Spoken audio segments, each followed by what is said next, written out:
And isn't it crazy that the article comes out today that Disney needs men back? Well, let's talk about it, shall we? Yeah, this is from Variety. Disney boy trouble. Studio seeks original IP to win back Gen Z men amid Marvel and Lucasfilm struggles. I know, it's crazy, right? It's almost like you had two of the biggest and most successful male-oriented brands on the planet, Star Wars and the MCU, and you completely butchered them in search of your fucking mythical modern audience. And now you need new IPs. But yeah, the article does say... leadership at Disney Studios has been pressing Hollywood creatives in recent months, multiple sources tell Variety, for movies that will bring young men back to the brand in a meaningful way. First, every film studio is looking for better ways to convert young audiences. But numerous studies show that Gen Z men in particular are a lonely, gaming-obsessed group. Oh, here we go. Here we go. Don't you love that? Let's stop blaming them. It's their fault. We really need the incels back. Could we get the toxic fans back? I mean, we're still going to call you incels, but we need your money now. I mean, they straight up come on and say it. This demo is ages 13 to 28, so I'm not even in the young men category anymore. Man. You're an old man. But I like how it says here as well, this is a group who were hampered in their formative years by COVID-19. Really? Like guys who are 28, like they went through their formative years in like 2021, did they? Oh, right. Yeah, they are just... It's so funny because like they're grasping at straws to find any reason to justify why they don't watch Disney products, except the real reason, which is, well, we know the real reason. The idea that it's like it was COVID that turned them into a lonely gaming obsessed group. It's like I was lonely and gaming obsessed well before COVID came along.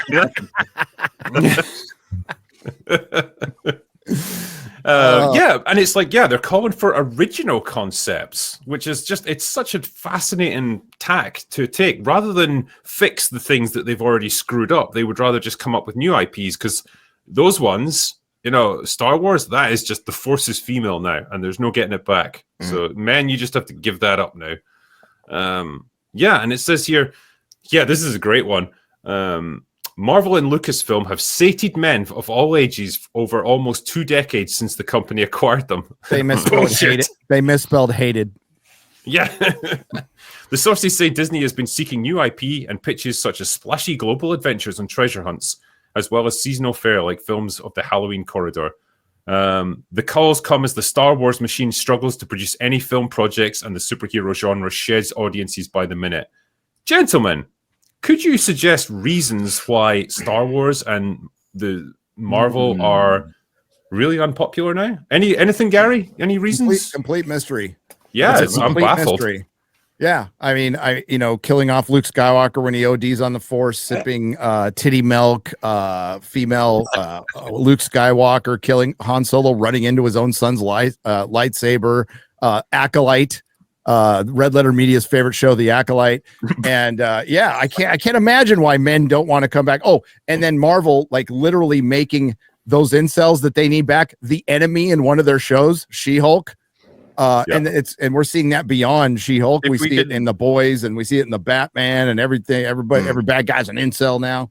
Just to be clear, it's not like women are turning up in droves either. No, they're not. No, they're not. It's still all of this stuff made for women, or to get more women in. It's fewer women are showing up now. It's pretty much old dudes showing up to this stuff. Don't even bring up Doctor Disney adults. I mean, it was Chris Gore who said it, and he summed it up perfectly when he said that they took brands like Star Wars and Marvel, which were boy brands that anyone could enjoy. So they did have a decent split of audience between male and female, and they turned them into girl brands that nobody enjoys. Nobody enjoys.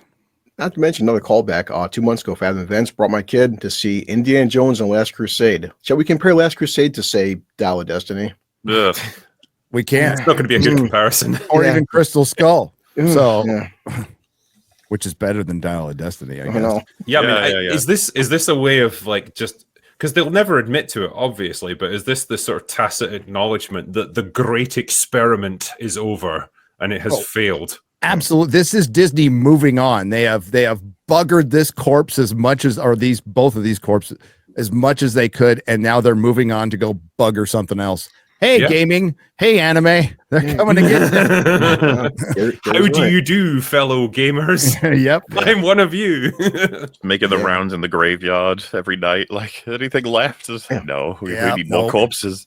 Yeah, that's a Ghost of Tsushima. What a great game. A way to make it better is make it female now and make the entire production company female, because that game didn't sell that well. So no, I mean, gaming's done it to themselves, but Hollywood wants in on that action. Okay, Yeah, they definitely. do. But they still talk about it like it's a mystery. And like they had Barbie come out, and even Minecraft, the article mentions, when they make it for the audience, it does well. Like, but they still talk like it's a bloody mystery what's happened. They do. Yeah. And they don't bring up Kevin Feige or Kathleen Kennedy at all. Like, at all. And you're like, who's been in charge over the last 20 years? You know, at least Marvel for Gen Z, if you look at that age range, at least Gen Z has seen some good Marvel. They have never seen any really good Disney Star Wars at all. Yeah. From Disney. Like, at all. Arguably, maybe 3 things are watchable. But, you know, that's just me, but they haven't seen anything consistently good or with any kind of clear vision. We don't even know what the hell Star Wars is about. Well, we do. Star Wars is about itself. Marvel is now about itself. It's about cameos and being self-referential and bringing back old Marvel stuff. And that's it, you know? And like, yeah, you bring up Andor. I mean, I don't love Andor as much as other people do. I think it's good, but I don't love it. But Gary, it makes things worse. It actually made things worse. Well, especially because the production wasn't Andor like 600 million for 2 seasons. Yeah. Oh yeah, there's no way. I mean, I think we'll never see something like that again. Like Andor, no. I really enjoyed, but you know, it didn't help the Star Wars brand in any way. And I think the fact that it came straight out after, on the heels of the Acolyte and Skeleton Crew, it's like, okay, you've just completely muddied the waters of what Star Wars even is now. Like it's all over the place tonally, age range wise, everything. So yeah, I can see how it didn't help them from a business point of view. Yeah, and like Gary said, like bringing up something that's so notably differently executed story-wise to all of these slop shows just makes them look really embarrassing. And then we know behind the scenes they're like, remember that clarifying statement of Filoni, is he the Andor guy? It's like, no, he's the Ahsoka guy. It's like, oh. Yeah. Plus, they guaranteed the show was going to end after 2 seasons. So it could have been the most popular show they had, and that was it. It was gone. They're not even smart to it up. Yeah, I mean, I think they were planning more. It's just like the viewing figures weren't there to justify it. Like there was originally going to be like a 5-season arc or something for Andor, but I think they made it 2 before it even aired. Like I think it was settled on 2 before it even started the first season. So like, yeah, so as far as I know, so they'd already set up that was going to be the end of it. So it could have been the most popular thing in the world, and it was going to end. You know, when you were talking there about how all Andor really did was just shine a big spotlight on how terrible everything else was in Star Wars.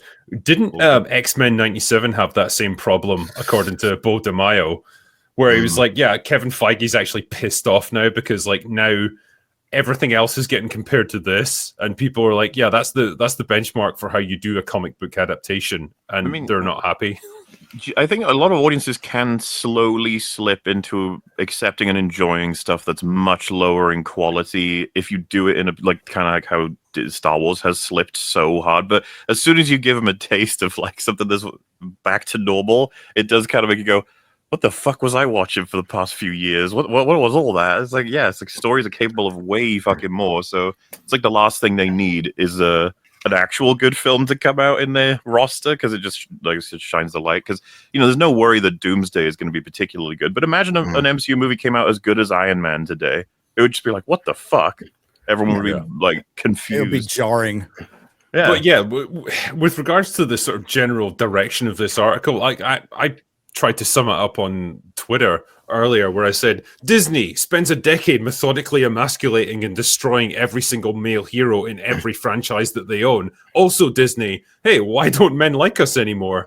It's like, also, what Drake, did you expect? Look at their female characters. Gary knows she knows more comics than I ever will, but like as a teenager, I used to love reading She-Hulk comics. Then I watch that TV show, and I'm like, oh, yeah. No, they had 2 like slam dunks with Moon Knight and She-Hulk. They had great comics to draw on, and they completely fumbled it. And that's when like I knew they're done. Like if they can't figure these 2 things out, a female character that everybody loved that was part of the Fantastic Four, then they can't figure any of this. And it's just gotten worse. So You toxic fans were right. The people who were calling this shit out way back with Captain Marvel, when you got a lot of clap back for it, you're like, the movie made $1 billion.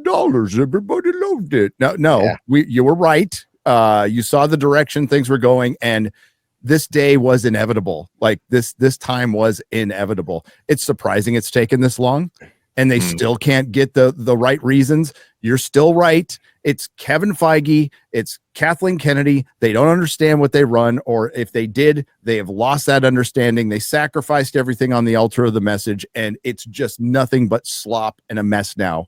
And they're going to have to reboot or rest at this point. And it looks like maybe that would be the smartest thing to do. There's no smart people in Disney. There isn't. Like Bob Iger, his big quote in that article, Critical Draker, his big quote was, "We need to make great movies." That's why he makes the big bucks, everybody. Fucking revolutionary, my friend. Way to go, Bob.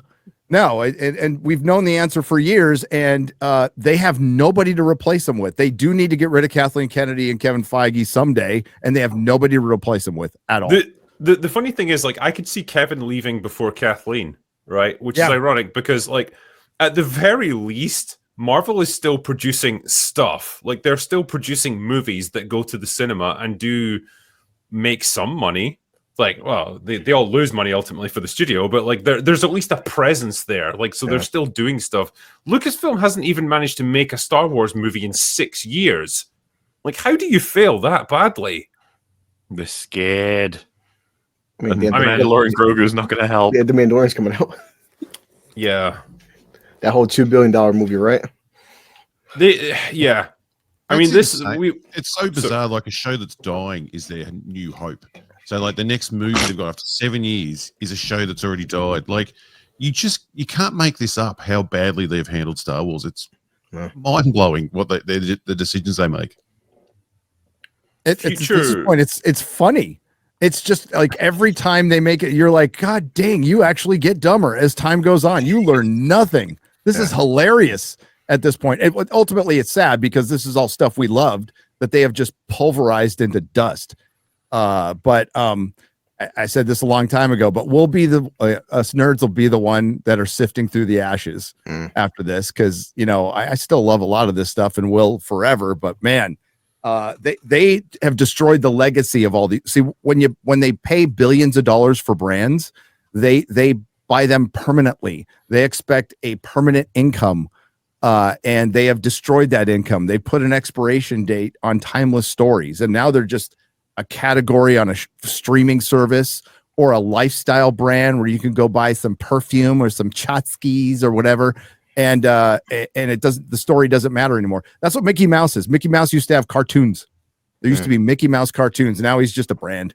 And that's what Star Wars is going to be, and Marvel and everything else, which sucks. Well, I mean, damn right.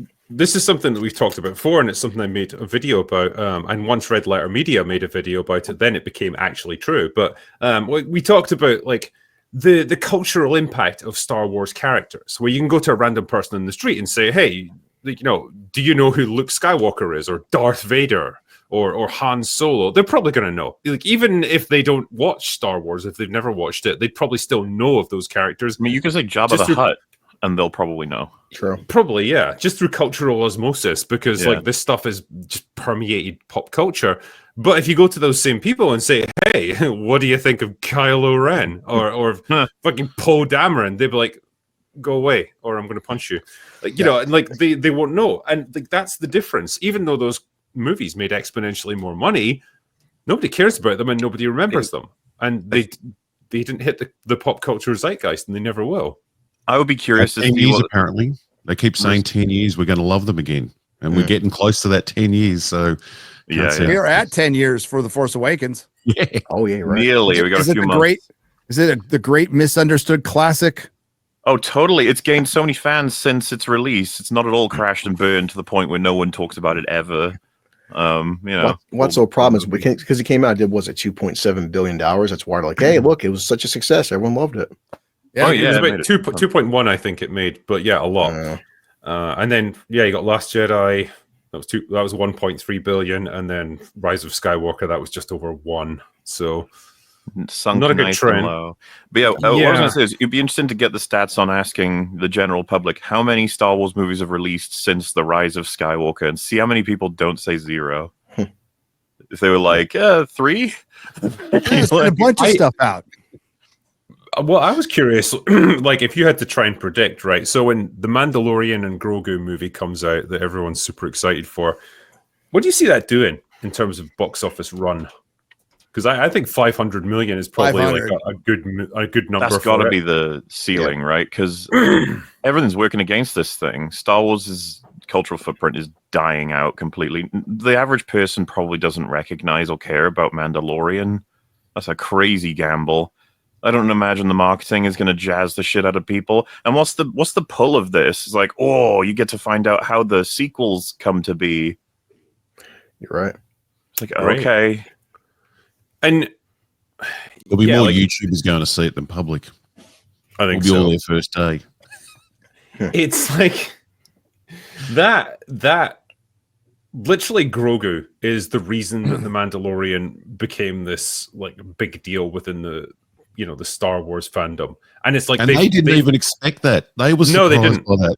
They didn't have they didn't have any of the toys ready or anything, but like once they realized this thing is popular, holy shit, like they brought him back even though he left after season 2, and like he had to feature in everything because it's like we finally got something that's kind of popular, and they ran it into the ground with season 3, and then you're trying to like then launch a movie off of that, a show which is now tanked.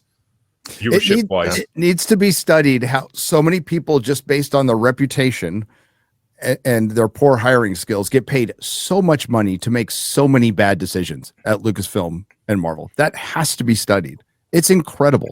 And how do you get one of those jobs? And how do you get one of those jobs? I want to be on that list. Yeah, you guys have all seen like how some of these films like have $300 million budgets and the CGI looks worse than 15 years ago. You're like, where's the money? She-Hulk was 240 million. I've seen CW shows with better CGI than She-Hulk. How's it cost $240 million for that?